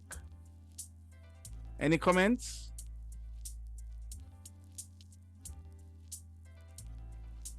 I think it's close, but not quite. All right, there you go. So that is an example of what was done. And this that you're seeing now, this is actually a presentation that happens in the fourth and fifth week, where you're going to show us your mimic, you're going to show us the communication objective, and you're going to show us how, when you come, what it looks like when you combine them, and you're going to tell us how you combined it by doing a workflow diagram, which is basically just saying, well, I use Photoshop, then I use Illustrator, and then I deleted the lines, and then I cut out this and I put it there, and blah blah blah. And that is a presentation that takes place in week 4 and 5. So between week 1 to week 3, I'm going to be working along with you to kind of master or kind of adapt these techniques. All right. So here we go. So this is essentially what you would be presenting. You would be showing us your workflow. Then you would be showing us the techniques that you mimicked. Right, so this, you'd be showing us the original and then showing us what your version looks like. All right, and you're going to be posting that on Mirrorboard, and that is how we're going to present. So you're gonna, so that is what the presentation will look like. Is there any questions about this? Does everybody understand so far? Yes, I understand. All right. So what we're going to do now for the rest of the class is that we are going to be selecting our images, right? Now, let me tell you how this is going to work. We're going to select our images today. We're not going to submit them as our final image just yet. All we're going to do is we're going to be browsing whatever architect's website, or browsing Pinterest, or browsing Google, right? Usually Pinterest is the #1 choice because of how the algorithm works, right? But you're essentially going to be selecting an image to mimic. Now, the idea is that the image you have selected would be a successful image, meaning that it look proper. Like, you're not going to select an image that looks horrible and doesn't work. Like, obviously not, right? So this is why we are mimicking techniques. We're not creating technique from scratch, but what we're doing is learning from a technique that was already successful. Now, a pitfall to look out for is that you cannot make up your communication objective, meaning that if you have selected a floor plan, so for example, let's say you selected this floor plan and you came up with a way to show your circulation, right? You made it up. That is not qualified. You have to mimic a successful one, not make up one, right? Because there are people who just put in the stuff and they say, well, sir, I made it up because this looks good. And it's not about that. What we're doing in this exercise is that we're trying to break down a style that has already been used and try to put it in a scenario where we're trying to break it down and recreate it, right? All right, now there is one twist to this assignment, right? Because all we're doing, we're selecting a picture and we're going to create a version of that picture that looks like what we selected. That's in a nutshell what we're doing. There is one twist, a spokes in the wheel that I'm going to throw in there. Are you guys ready for the twist? What is that? The one twist that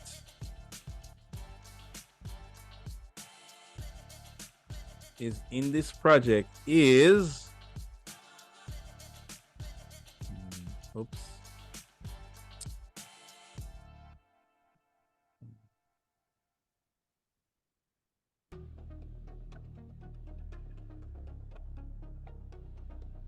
There we go.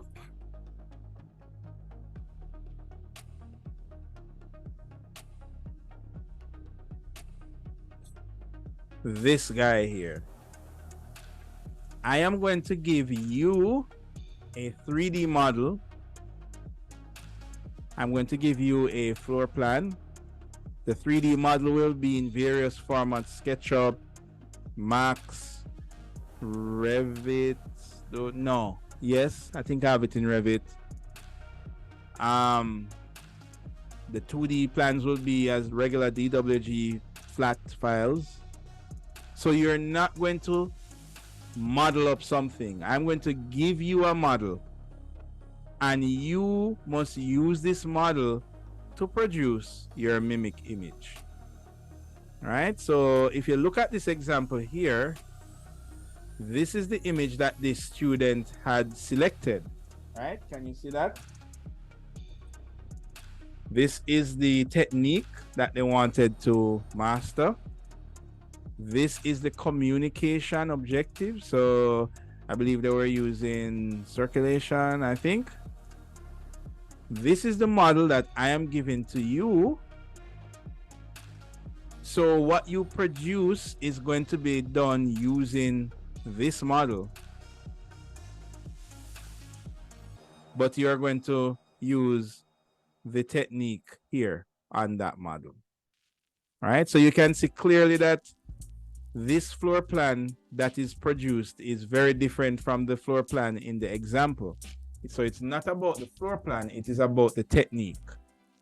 All right, so what do you guys think of this one? Do you think that the technique is there? Let me kind of zoom in for you. So this was that technique there, and this was the final result. I think it's pretty close. Yeah, it's there. You can see it. Right. So the technique that you're going to mimic, you're going to have to work this model. And some people, you might have to explode it, cut it up, put it in a different program, cut a section through it, you know, fill it, hatch it. Like, you're 100% free to do whatever with this model, but you cannot change the model. Right? For example, if this model has a window here, if it has 4 windows here, you cannot say, well, I'm going to put 2 windows. No, you have to use the model as is. You can't modify it. All right, so for example, look at this example here. So this is another one. Like, you can see this is the image to mimic, but you can see that this model is very different from this model. All right, this is this model here. You get me? So you're going to be using the model that I have given you to generate your final presentation. All right. Let's look at this one. This one is, I think, was pretty good. This was the image to mimic, and this was the one that was done. And you can clearly see that this is this model here. All right. So now I want to show you something even more exciting, right?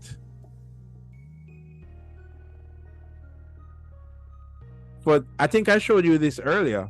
This technique that was learned in assignment 1 was used in this student's final project. Can you guys see the similarity in these techniques? Do you see it? Yes, sir. And that is how you earn your free 20%. You just have to prove to me that any 2 techniques, you don't have to do all 4. Any 2 techniques, so for example, this technique here was used in the final studio project. However you want to use it. It could be a little floor plan in the corner. It could be your section, however you want to use it. Now, if you achieve this using your technique in your studio production, and you submit that sheet to me, and I look at it and say, yes, I see where elements of this were using this, that's your 20% right there. All right. So that's what I call a free 20%, because like you just need to show me that you know the technique. All right.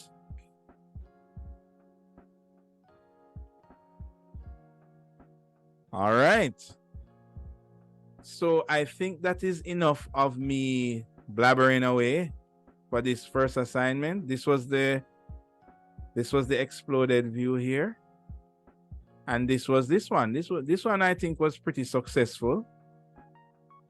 Right? And you know the beauty about this? The beauty about this is that when the student look on this 3 years from now and they say, oh, this was so cool, but I don't remember what program I used. Well, guess what? The workflow you did and submit will still be there. So you can always look back on that workflow to remember how you produce this image. And that leads me to my final point for today. If you remember when I asked you guys to show me your best renderings, right? Or ones that you consider to be good. This image here that was done a couple years ago, if I was to reproduce this now, I would have to say to myself, I don't remember what program I used. I don't remember how I did it, but I have my workflow diagram that I created. So I can now turn this into a production, and I can do this over and over and over again, because I have a workflow diagram that said, oh, first I use Illustrator, then I use this, then I use that, then I use that. And that's how I got to this image.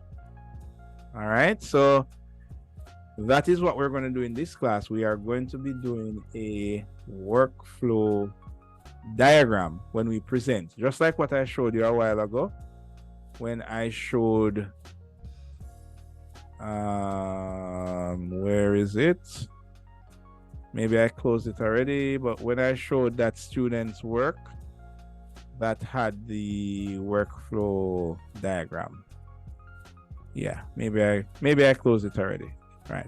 But you get the idea, guys, right? Okay. So, without further ado, now we can, I'm going to move these a little bit closer to where we are over here. Now we can start officially assignment 1. And in order to do that,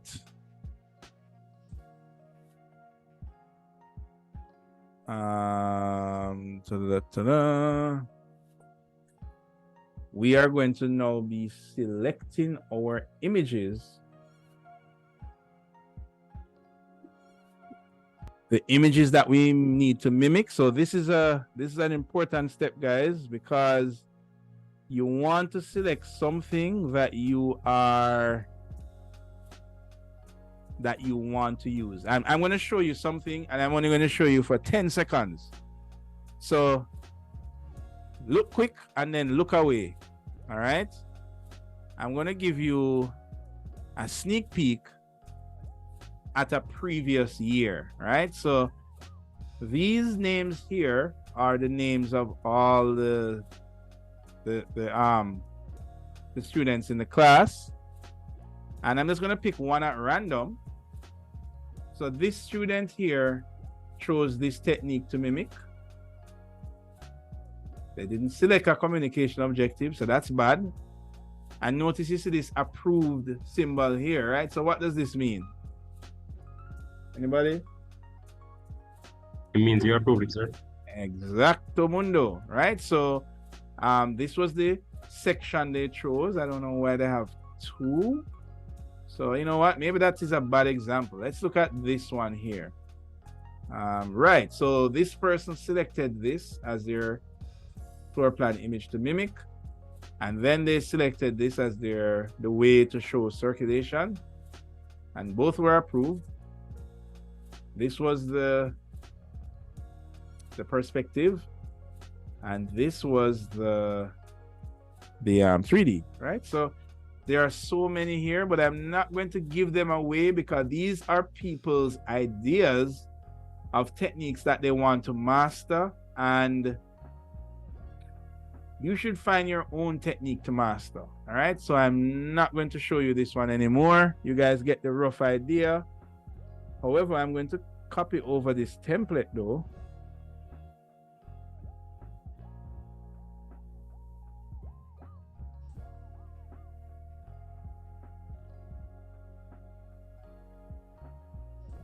If I can find the blank template. There we go. Right, I'm going to copy this template.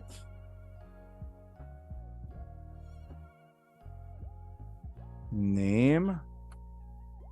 Here we go.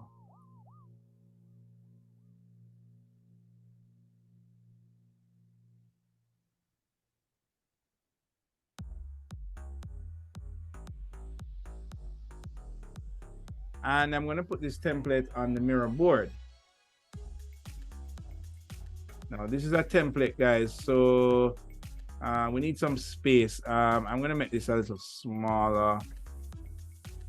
Do I? Let me see. You know what? No, I'm not going to make it smaller because I want it to be able to zoom into these images, right? So, is this enough space? I hope this is enough space. So I'm going to put this all the way over here. And what I want you guys to do now is you are going to copy it. Okay, you get the idea. You get the idea, right? Now you're going to put your photo. You're going to choose your floor plan to mimic, your communication objective. And by the end of this assignment, we would have filled out each one of these rows. All right. So this is the template. Now, you guys can go ahead and select your images today. I am going to approve these images, and then by next class, you are going to submit them on the assignment form, right? So once you have submitted, your fate has been sealed. This is the thing that you're going to mimic, right? So when you're copying, guys, just do a Control-C and then Control-V, right? Don't use the drag. Just do a Control-C and Control-V, right? Control-V. There we go. Let me put one there for you. It's all right. Let me put one there for you. There we go. All right. So everybody should have one of these for themselves. All right. And we're going to start filling them out with stuff. All right. We're going to carry this over a little like that for you. Everybody has them photo already from earlier, so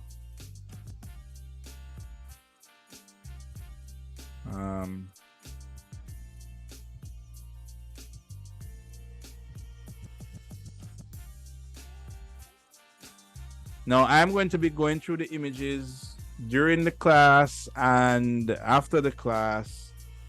So by the time we come back next week, right? Next week, Wednesday.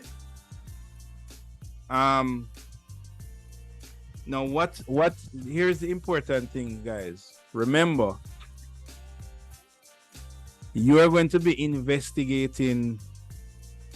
A lot of this is going to be new ground for you to cover, like, right? So you might choose an image where you say, I always wanted to master this, I've never done it before. But you have to put in the time. Like, it don't make yet, like, I cannot open your brain and just put the knowledge in there.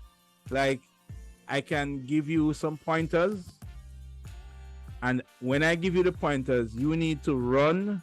I'm going to tell you a workflow, a method that you can use to achieve this. But if you actually don't do the workflow, you will not master the method.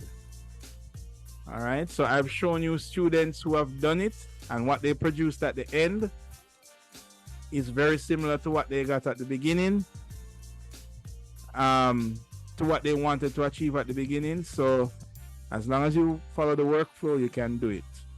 All right, but you cannot not put in any work. Like, you cannot say, you know what, I'm not going to look on this thing until next class. Like, you have to allocate time to work on this assignment. All right. Now we're gonna have 3 classes. After those 3 classes, your time to present. All right. Oh, sir. Yeah. I'm kind of unable to move my image. I don't know if you see it over my name, but I can't move it for some reason. Where are you? I'm right where everyone is now. Hold on. I'm beside Tara Thomas. Oh, actually, I'm not seeing that image, you know. So Oh, yeah, it does sync. So delete it and copy and paste it again. okay. Right.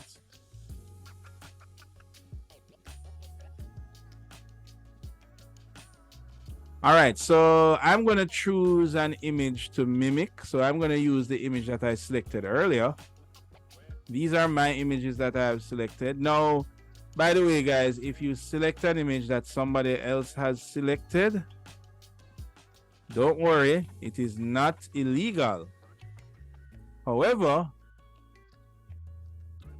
everyone will be quite interested to know what method you use and which one worked better. Right? Wouldn't that be cool? Right? 2 persons choose 2 same images to mimic, but they achieved it using totally different software and different methods. That is the beauty of what we will be doing here. All right.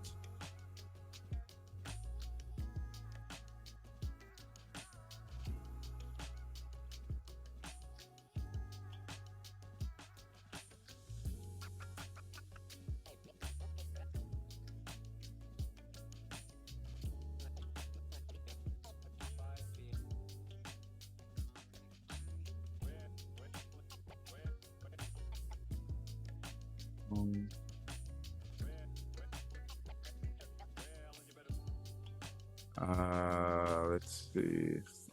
There we go. Yeah.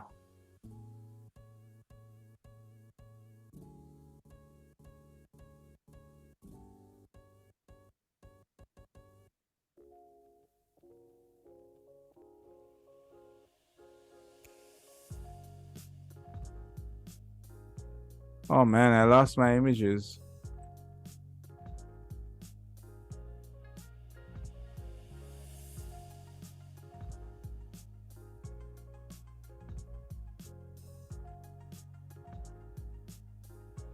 All right, so I want us to use the rest of the time to select our images, and that will be our class for today. All right, next week, we will start to deduce how do we achieve the images that you have selected, right? Horace, I love that image that you have selected. Can't wait to start to break it down to find out how we can create that technique. All right. Yes, sir. All right, guys. So I'm going to hang around while you guys select your images, and I'm going to select some images for myself as well. All right. So let's go ahead and do that.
Excuse me, sir.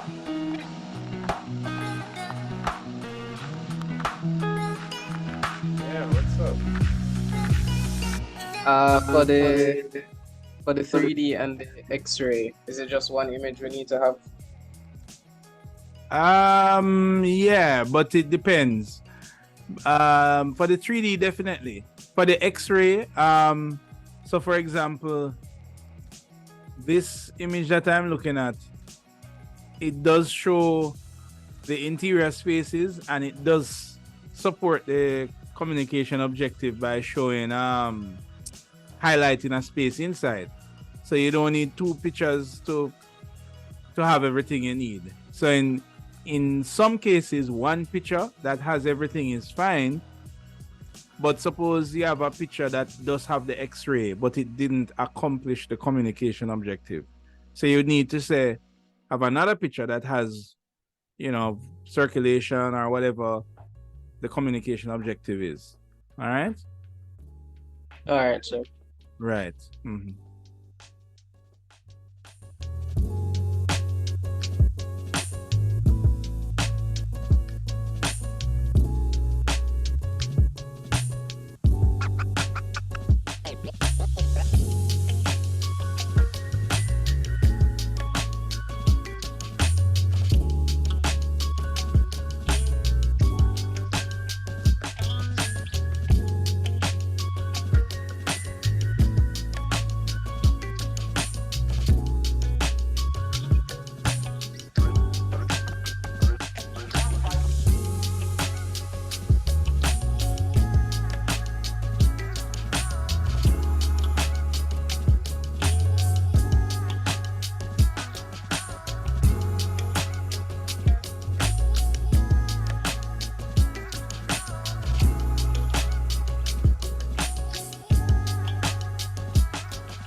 All right, guys. I see just a few people here.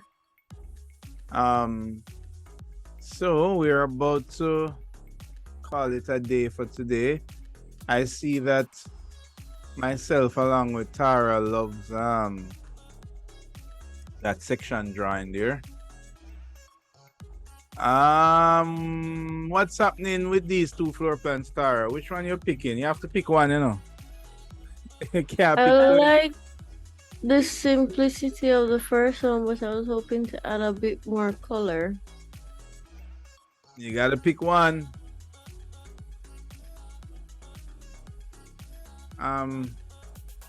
Yeah, this one. Oh, okay. It's fine. This can go on.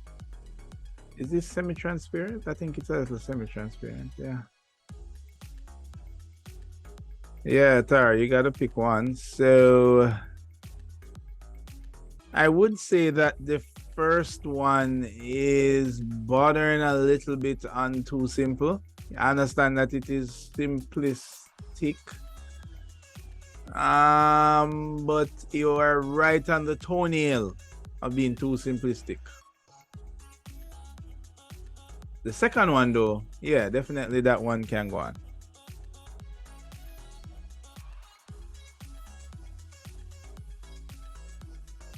All right. Looks like Kings has most of them. Kings doesn't have a communication objective for the section and the floor plan. So those are needed. Yes, sir. Still looking for it. Oh, okay. All right. Cool. Good. All right.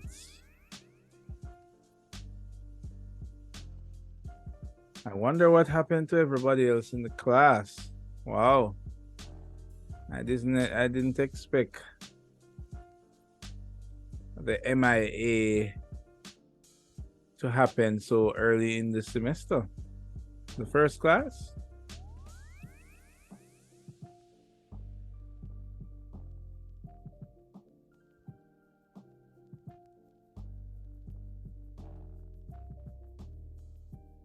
All right.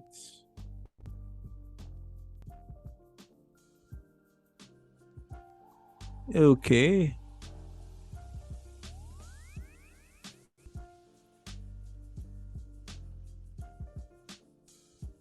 All right. So I am about to lock the board. Actually, what I'm gonna do, I'm gonna leave it open for a little bit so that it will give you guys a chance to put these things in. But guess what? New mission, you know, this time we're moving ahead because we're gonna keep the schedule for the class. We're not going to slow down, so I will not be covering the things that I covered today. Next class, we're just going to continue moving forward. The classes are being recorded though, so everybody knows how to access the recorded footage.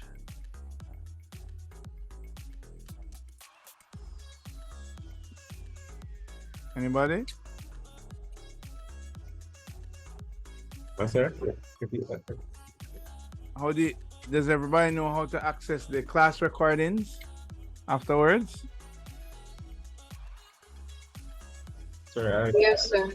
I think I remember enough. Right. You go to the website, CSA-UTech Jamaica. That's the same portal that we go to submit the work. When you go to the website, you head on over to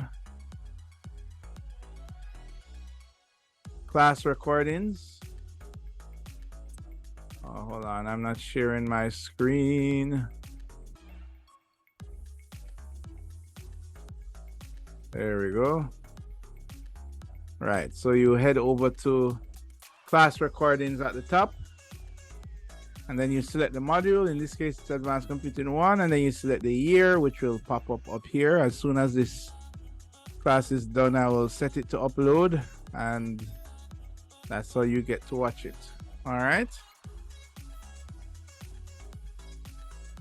So for those that miss class, usually you would need the explanation of assignment 1. So hopefully those who don't know the explanation, they will be able to sign on and watch. Thus, if anybody comes to you guys that came to class and say, hey, I don't understand assignment 1, just say, look, go watch it on the website. All right.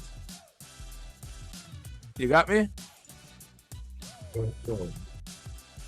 All right. Okay, so that will be it for our class today. I will see you guys next week, same time, and hopefully I will see more students. All right. So finish putting on your images and we will talk next week. All right, guys. Have a good rest of the week. Yes, sir. Yes, sir.